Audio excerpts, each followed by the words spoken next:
Yeah, morning trades. After yesterday's takedown of risk and the sell down with market darlings, we've seen the bulls rip back pretty emphatically. We find out why in the video. Stay tuned, I'll see you there.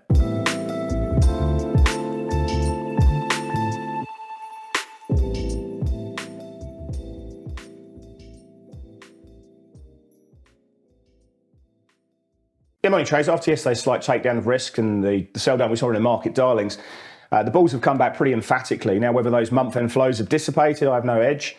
But certainly we can look at the data flow and see consumer confidence ripping higher at 109.7. And that was the best since December 22. Both the present situation and the expectation subcomponent all working quite nicely there. You've got new home sales up 12.2%, far better than what the market was looking for. And it marries nicely with the Evercore ISI home builder survey. And some of the sort of home builders have been upgrading their spring seasons as well. But have a look at that XHB, the home builder ETF, absolutely flying, ripping nearly 3% on the day and breaking out firmly there and closing near the highs of the day. You can have a look at China. Obviously, China's given us a strong platform with their equity markets up over 2%. The PBOC pushed back on that yuan weakness we've been seeing, and they fixed the CNY midpoint 111 pips stronger than was expected. Going to the markets, have a look around the grounds, and you can see rates. We've got 19 basis points now being priced for that July FOMC meeting. There's been a bit of selling playing through in November. You can see expectations have moved up a little bit further on that one there. You can see twos on treasuries up a couple of basis points into 476.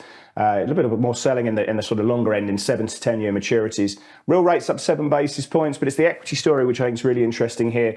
After we saw markets close pretty close to their day at lows yesterday, they've closed pretty close to their highs today. And junks work quite well with high short interest stocks up nearly 4% as a basket. IPO stocks working well. Transports are up nearly 3%. Russell's worked quite nicely. Tech, discretionary, they've all come back quite nicely on the day there. 82% of stocks on the S&P worked well. And if you have a look at that intraday tape of the S&P futures, we sort of traded above VWAP after the sort of cash open, and it was a trend day right to the tops. It's come back a little bit from those highs there.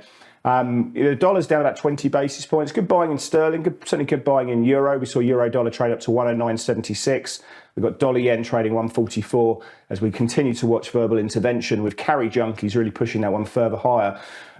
If the data's better, we certainly didn't see that in crude. Crude's down 2.3%. We've got a bit of selling in gold down $10, given what we saw on real rates there. And it's a big day ahead. We've got Aussie CPI numbers there. We've got Sintra with the big dogs talking as well. One to watch and trade at Pepperstone.